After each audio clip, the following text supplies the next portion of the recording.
السلام علیکم ورحمۃ اللہ وبرکاتہ۔ دوستو، کربلا میں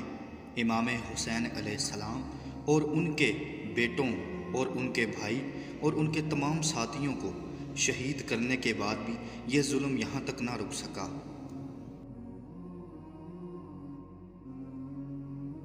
یزیدی لشکر نے امام حسین علیہ السلام کے سر کو قلم کیا اور ان کے جسم پاک پر 10 سواروں کو آپ کی لاش پامال کرنے کے لیے گھوڑوں کو دوڑا دیا، اور آپ کی شہادت کے بعد قاتلوں نے امام حسین علیہ السلام کا لباس اتار لیا، خیموں کو لوٹ لیا، عورتوں کے سروں سے چادریں تک اتار لی آپ علیہ السلام کے ساتھ، اور آپ علیہ السلام کے 6 بھائی، 2 بیٹے اور 3 بھتیجے شہید ہوئے۔ حضرت امام حسین علیہ السلام کے بدن مبارک کو پامال کرنے کے بعد عورتوں اور بچوں کو قید کر کے شہداء کی لاشوں کے پاس سے گزارا گیا۔ یہ سب سے بڑا ظلم تھا، بجائے دوسری طرف سے لے کر جایا جاتا۔ اور اس وقت سیدہ زینب سلام اللہ علیہا نے انہوں نے مدینے کی طرف رخ کر کے کہا، یا رسول اللہ، دیکھیے گرم ریت پر کس طرح آپ کا بیٹا بے لباس پڑا ہوا ہے، وہ اور ان کے ساتھی بے سر و بدن کے پڑے ہیں، ہوا کے ساتھ ریت اڑ کر ان کے بدن پر پڑ رہی ہے اور وہی ان کا کفن ہے۔ اس وقت دشمن کی فوج میں کوئی ایک شخص بھی نہ رہا جو رویا نہ ہو۔ 6 ماہ کا معصوم پیاسا مقتول علی اصغر، جس کا ننھا جسم گرم ریت پر بے کفن پڑا ہوا ہے، اور بے بس قیدی ماں 5 سے اونٹ پر بندھی ہوئی گزر رہی ہے، اور یزیدی لشکر نے یہاں تک بھی نہ چھوڑا بلکہ اس معصوم بچے کی لاش کا بھی سر تن سے جدا کر دیا۔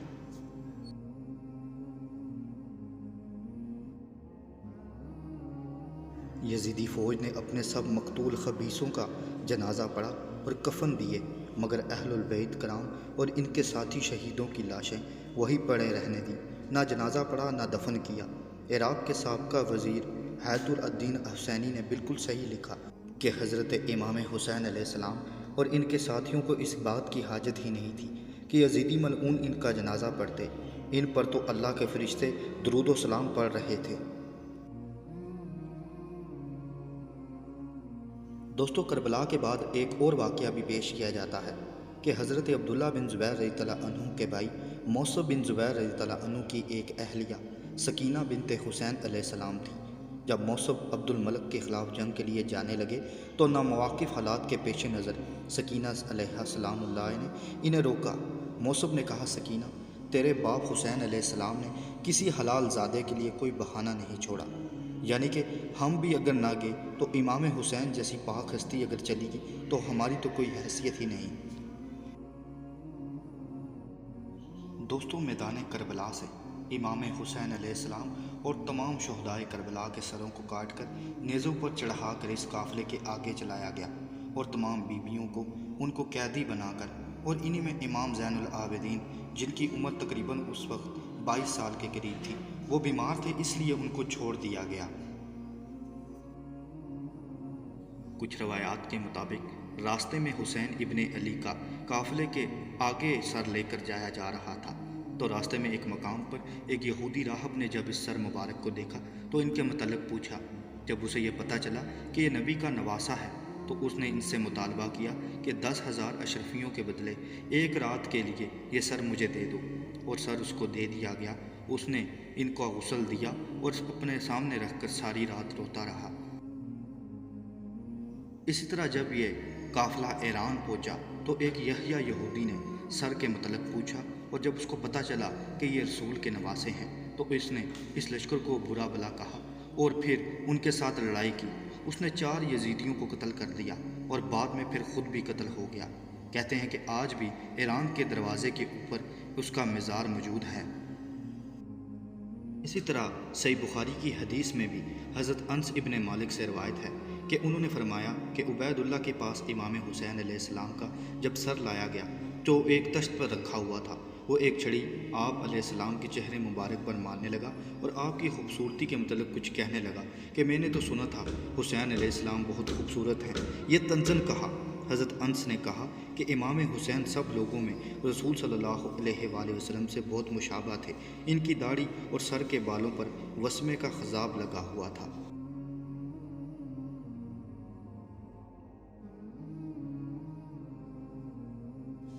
اسی موقع پر جب ابن زیاد چہرے پر چھڑیاں مار رہا تھا تو صحابی رسول حضرت زید بن ارقم نے ابن زیاد سے کہا، اس چھڑی کو ہٹا، اللہ کی قسم میں نے رسول صلی اللہ علیہ وآلہ وسلم کو اس جگہ پر بوسے دیتے دیکھا ہے۔ یہ کہہ کر حضرت زید پھوٹ پھوٹ کر رونے لگے۔ ابن زیاد نے کہا، خدا تجھے رلائے، اگر تو بوڑھا نہ ہوتا تو میں تیری گردن اڑا دیتا۔ حضرت زید بن ارقم یہ کہتے ہوئے وہاں سے چلے گئے، اے قوم عرب، آج کے بعد تم سب غلام ہو گئے۔ تم نے فاطمہ علیہ السلام کے بیٹے کو قتل کیا، ابن مرجانہ کو حاکم بنایا جو تم میں سے چن چن کر نیک آدمیوں کو قتل کرتا ہے اور شریر لوگوں کو تم پر مسلط کرتا ہے۔ تم نے ذلت کو گوارا کر لیا، ذلت قبول کرنے والوں اللہ کی مار۔ اس کے بعد ابن زیاد کے سامنے حضرت زینب، حضرت امام زین العابدین، عورتوں اور بچوں کو پیش کیا گیا، اور ابن زیاد نے سیدہ زینب سلام اللہ علیہا سے کہا، اس نے کہا کہ خدا کا شکر ہے کہ جس نے تم لوگوں کو رسوا کیا، انہیں قتل کیا اور تمہاری کہانیوں کو جھوٹا کیا۔ سیدہ سلام اللہ علیہا نے جواب دیا، اللہ کا شکر اور حمد ہے جس نے محمد صلی اللہ علیہ وآلہ وسلم کے سبب سے ہم کو عزت بخشی، ہمیں پاک کیا۔ رسوا اور جھوٹا وہ ہوتا ہے جو فاسق و فاجر ہو۔ ابن زیاد نے کہا، تم نے دیکھ لیا کہ تمہارے خاندان کے ساتھ خدا نے کیا سلوک کیا۔ سیدہ زینب سلام اللہ علیہا نے فرمایا، ان کے نصیب میں شہید ہونا لکھا تھا، وہ اپنے مقتل کی طرف چلے آئے۔ اب تو بھی اور وہ لوگ بھی اللہ کے حضور پیش ہوں گے، وہی نیکوں کو ان کا اجر اور فاسقوں کو سزا ملے گی۔ ان کی بہادری اور ان کی دانائی کا آپ یہاں سے ہی اندازہ کریں کہ کربلا میں تقریباً ان کے 18 بھائی اور بھتیجے بھی شہید ہوئے، اور ان کا کلام کرنے کا انداز ایسا تھا جیسے لوگ کہتے تھے کہ علی قبر سے نکل کر کلام کر رہے ہیں۔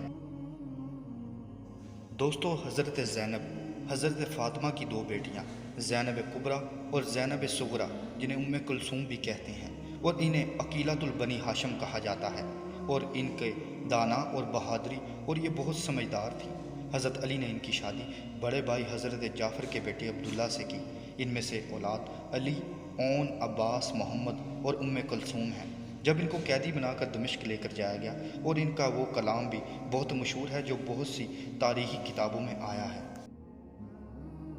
حالانکہ گھر کا کوئی فرد فوت ہو جائے تو خاص طور پر عورت کو تو ہوش ہی نہیں رہتا اس غم کی وجہ سے، لیکن سلام ہے اس سید زادی پر کہ انہوں نے جہاں اتنے ان کے بھائی اور اولاد تک شہید ہوگی، لیکن اس کے باوجود ان کا صبر کی اپنی ہی بات ہے۔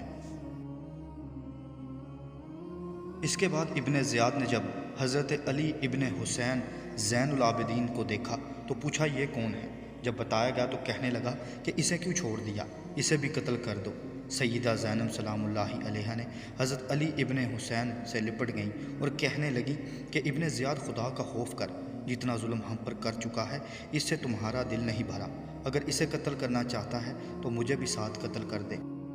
وہ ظالم بہت دیر تک حضرت زینب کو دیکھتا رہا اور کہنے لگا کہ خون کے اس پر جوش پر مجھے تعجب ہے کہ یہ بھتیجے کے ساتھ قتل ہونے کو تیار ہے، اچھا اس لڑکے کو چلو چھوڑ دو۔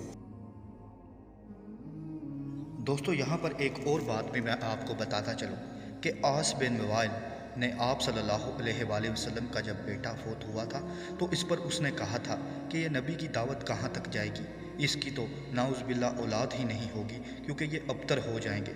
پھر سورہ کوثر نازل ہوئی جس میں اللہ تعالیٰ نے آپ صلی اللہ علیہ وآلہ وسلم کو فرمایا کہ ہم تم کو کوثر عطا کریں گے، جس کے معنی ہوتے ہیں کہ بہت زیادہ کثرت سے دی گئی چیز۔ اسی میں آپ صلی اللہ علیہ وآلہ وسلم کو اللہ تعالیٰ نے جو خصوصیات جیسی بھی تھی، چاہے اخلاق، نرمی، جو کچھ بھی تھا، انہی میں اولاد بھی علماء کرام لکھتے ہیں کہ آج بھی آپ صلی اللہ علیہ وآلہ وسلم کی اولاد اس دنیا میں موجود ہے، جو کہ سیدہ فاطمہ سلام اللہ علیہا سے چلی۔ اور اسی کے بعد ایک وہ موقع اور دوسرا جب کربلا میں امام زین العابدین بیمار پڑ گئے تو وہاں پر بھی ان کی بچت ہوگی، اور اسی طرح ابن زیاد کے دربار میں بھی حضرت زینب سلام اللہ علیہا نے ان کو بچا لیا۔ سو انہی میں سے ان کی آگے اولاد چلی اور آج بھی اور قیامت تک بھی، حتیٰ کہ آخری حضرت امام مہدی کا اس دنیا میں نزول ہوگا۔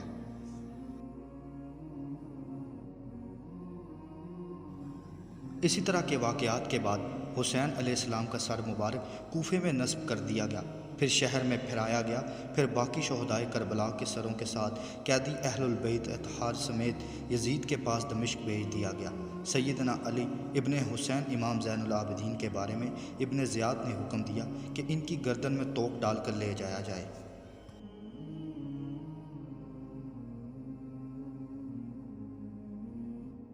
مولانا ابو الکلام آزاد رحمۃ اللہ علیہ اپنی کتاب میں لکھتے ہیں کہ ابن زیاد نے حضرت حسین علیہ السلام کا سر بانس پر نصب کر کے زہر بن قیس کے ہاتھ یزید کے پاس بھیجا۔ مولانا نے اس کتاب میں لکھا ہے کہ اس واقعے کے بعد ابن زیاد نے جامع مسجد میں شہر والوں کو جمع کیا اور خطبہ دیتے ہوئے اس خدا کی تعریف کی جس نے حق کو ظاہر کیا اور حق والوں کو فتح یاب کیا۔ امیر المومنین یزید بن معاویہ اور ان کی جماعت غالب ہوئی اور کذاب ابن کذاب نعوذ باللہ حسین ابن علی اور اس کے ساتھیوں کو ہلاک کر ڈالا۔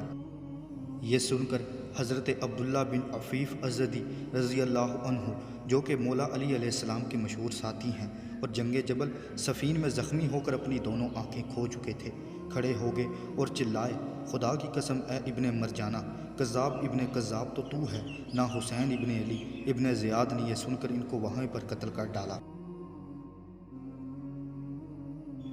یہ قافلہ اس شان سے انہوں نے روانہ کیا کہ اس میں لاچار بے بس عورتیں اور بچے تھے اور آگے آگے حضرت امام حسین اور دیگر شہدائے کربلا کے سر مبارک بلند ہو کر جا رہے تھے۔ یہ عورتیں اور بچے اس وقت روئے زمین پر سب سے افضل اور پاک باز گھرانے کے افراد تھے، لیکن ان کو جس طرح شہر با شہر اور گلیوں اور بازاروں میں بے پردہ کر کے پھرایا اور رسوا کیا گیا، وہ ثابت کرتا ہے کہ بدر کا بدلہ لیا جا رہا تھا۔ اگر یزید اور اس کے اہلکاروں میں انسانی شرافت کا ذرا بھی ہوتا تو وہ سوچتا کہ فتح مکہ والے دن ان کے بڑوں کو اس قافلے کے نانا صلی اللہ علیہ وآلہ وسلم نے معافی دے دی تھی، وہ بدلہ نہیں تھا لیا، لہٰذا انہیں بھی چاہیے تھا کہ کم از کم کچھ اچھا سلوک کرتے، مگر انہوں نے کیا سلوک کرنا تھا۔ یزید کے نصیب میں ابلیس کی طرح تا قیامت لعنت آ گئی، جو سارا سال بلا ناغہ اسے عوام کی طرف سے پہنچتی ہے۔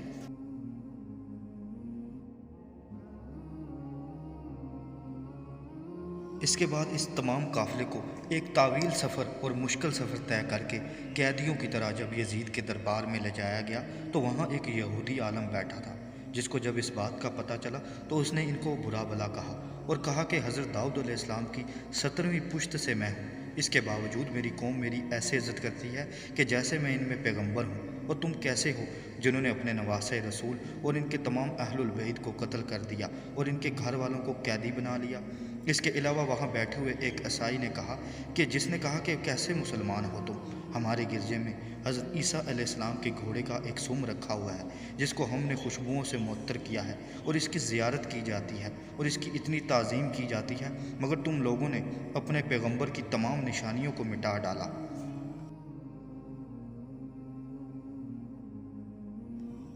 یزید کے دربار میں جب ان تمام لوگوں کو آپ زمانے کی حیرانگی دیکھیے کہ دنیا کے افضل ترین لوگ اس وقت بدترین شخص کے سامنے پیش کیے گئے۔ یزید نے سیدنا امام زین العابدین سے کہا، تمہارے باپ نے میرے حق کو نہ جانا اور مجھ سے حکومت چھیننا چاہی، دیکھو اللہ نے ان کے ساتھ کیا کیا۔ اس پر سیدنا امام علی بن حسین نے جواب دیا کہ سورۃ الحدید کی یہ آیت پڑھی جس کا یہ ترجمہ ہے، کوئی مصیبت ایسی نہیں جو زمین میں یا تمہارے اپنے نفس پر نازل ہوئی ہو، اور ہم نے اور یہ کام خدا کے لیے بہت آسان ہے۔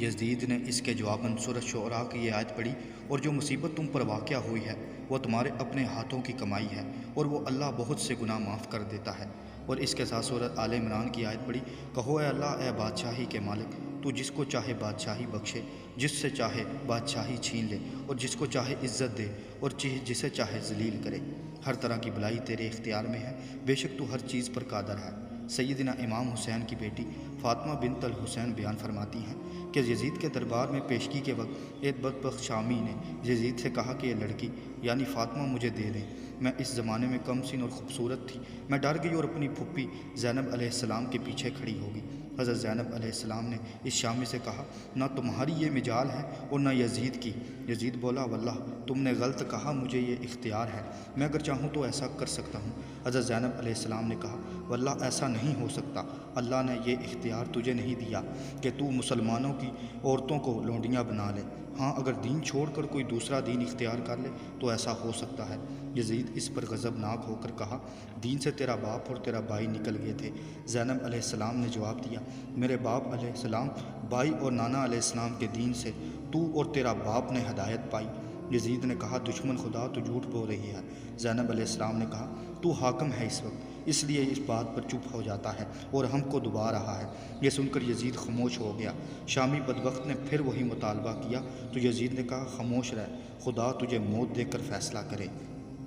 دوستو، کوفے سے لے کر دمشق تک کا یہ تمام سفر میں لوگوں نے ان تمام حسین ابن علی اور آل سور اور اہل البیت کے یہ تمام تر انجام کو دیکھ کر پہلے ہی یزید سے بہت نفرت کرتے تھے، اور اس واقعے کے بعد تو اور ہی ان کے دل و دماغ پر غصہ طاری ہو گیا تھا، لیکن وہ ظالم حاکم کی وجہ سے خاموش تھے۔ اسی طرح جب دربار میں لایا گیا تو یزید نے لوگوں کے رویوں کو دیکھ لیا۔ وہ سمجھ چکا تھا کہ لوگ اب اس کو پہلے جیسا تو پہلے نہیں سمجھتے تھے، اب بالکل بھی اس کی وہ حیثیت نہیں رہی، اس لیے وہ بار بار اپنی جان چھڑا رہا تھا۔ لیکن حضرت زینب سلام اللہ علیہا کے خطبے کے بعد وہ بالکل خاموش ہو گیا۔ اس نے جلدی سے ان کو وہاں سے نعمان ابن بشیر صحابی کی قیادت میں وہاں سے واپس بھیج دیا۔ وہ یہ تمام تر قرآنی آیات سنا کر یہ ثابت کرنے کی کوشش کر رہا تھا کہ جیسے اس نے کوئی بہت نیک عمل کیا ہو اور اسے اللہ تعالیٰ نے کامیابی بخشی، لیکن در حقیقت اس نے ایسا کام کر دیا جو کہ رہتی دنیا تک اس کو ذلیل اور رسوا کر کر رکھ دیا۔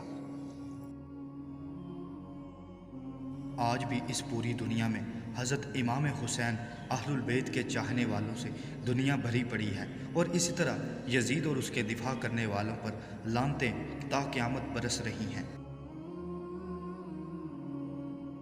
اللہ تعالیٰ سے دعا ہے کہ وہ ہمیں اہل البیت اور ان کے عظیم ساتھیوں کی محبت عطا کرے۔